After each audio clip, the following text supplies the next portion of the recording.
What's going on, Gacha Gang? Kawaii50 here with another FGO video, here to talk with you about the Gordon Ramsay of Fate Grand Order, Beni-Enma. What are you? An idiot sandwich. Command codes, cards, stats, the whole 9 yards are going to be going over it, so if you enjoy this video, be sure to hit that like button and subscribe. Alright, let's get into it. Beni-Enma's got a quick Arts Buster deck with an art style Noble Phantasm, which means she has the ability to Arts Brave Chain. Her max HP as well as max attack are on the fairly high end, 13,960 for the HP and 11,607 on the attack is fairly high up there in comparison to a lot of other servants. Her star absorption as a saber is average, as is one of the hallmarks of the saber class, and her NP per hit is 0.53%, which if she didn't have the ability to Arts Brave Chain, that wouldn't be that great, but it ends up being overall decent at the end of the day. Now, normally I just gloss over the passives because they don't tend to mean much, but Beni-Enma's 5 passives are a pretty numerous amount. A critical strength boost, a star drop rate boost, and an arts card effectiveness boost to help with that NP gain, but the most important passive she has is Ventriloquism rank EX, which gives her immunity to the skill sealed debuff. That's right, her skills will never ever be sealed. And with how many times I've been hit by that in challenge quests, that is a pretty substantial bonus in Beni-Enma's favor, let me tell ya. Beni-Enma's first skill is Mind's Eye Fake, rank A. This is her main survival skill, giving her evasion for 1 turn, and it also has the added bonus of increasing her critical strength by 20 to 40% for 3 turns. And this is all on a 6-turn cooldown. I would recommend leveling this last, since leveling it up doesn't really do anything to overall increase the evade, and her other 2 fairly unique skills are going to be a lot more important for you in the long run. Beni-Enma's second skill is Star Basket Large rank EX. This decreases the defense of all enemies by 10 to 20% and decreases their critical rate by 20 to 30%. Both of these last for 3 turns. It inflicts NP seal for 1 turn, so it can end up saving you in a pinch, and this is all at the cost of giving your enemies an extra 1,000 HP. So there's a little bit of a demerit tied to that skill. But overall, this skill is still a fantastic debuff that ends up really hitting your enemies where it hurts a little bit in everything. They're going to be seeing less damage dealt with the critical rate decrease. They're going to be taking more damage when it comes to the defense decrease. And they're not going to be able to use their Noble Phantasm in critical moments, which could just win the fight for you.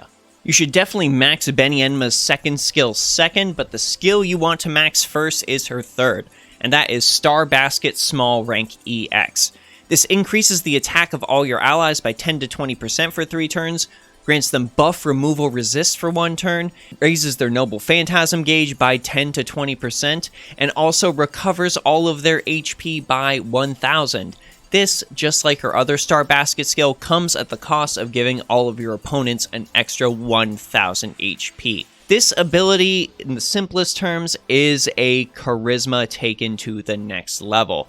Buff removal resist is actually incredibly useful, and you don't really see it that much, making it a very valuable bonus, especially when it's attached to a slew of other powerful skills. Noble Phantasm gain is always fantastic. Being able to increase by 20% means Beni-Enma is going to be able to immediately Noble Phantasm turn 1 if she has a Kaleidoscope equipped. And that's just with a K-Scope, that's not counting any other supports. And the HP recovery is basically just icing on the cake. Beni-Enma's Noble Phantasm is Ju-O Hanketsu Suzuro no Michiyuki rank A. This deals significant damage to an enemy, 900 to 1500% as a matter of fact, and it deals special attack damage. If your enemy's chaotic, that's going to be an extra 40 to 60% damage based on overcharge. If your enemy is evil, same deal there. And if they happen to be chaotic evil, well, they're going to be in for a world of hurt, because that Noble Phantasm is going to deal a lot of damage. Generally, these arts-type single-target Noble Phantasms can be fairly powerful on the right servants. I draw a lot of comparisons to Lancelot. He gets the main damage plus, and that works on anybody, so this isn't nearly as flexible, but that damage multiplier and the types of enemies it deals extra damage to Well, that damage multiplier is big, and those types of enemies are numerous, so you're going to be seeing that activate a lot. I would highly recommend, if money is no object, going for NP2.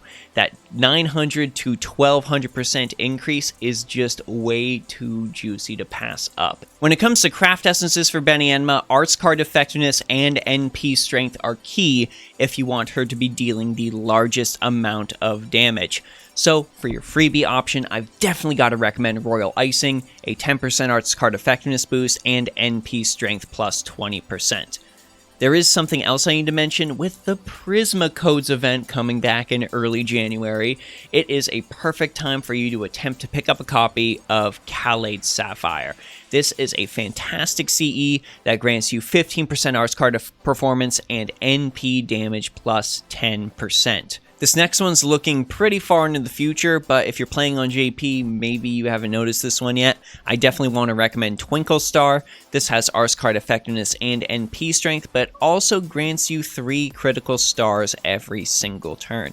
And 3 critical stars is a 30% chance to crit on a single card, so it can end up really helping you out.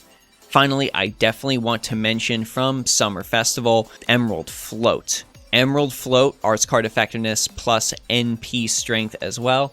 Just anything that gives one or both of those is something you're gonna want to see on Beni-Enma. Beni-Enma's allies are incredibly simple picks. You are going to want anybody that can do their utmost to increase her arts card effectiveness in order to increase her overall damage output.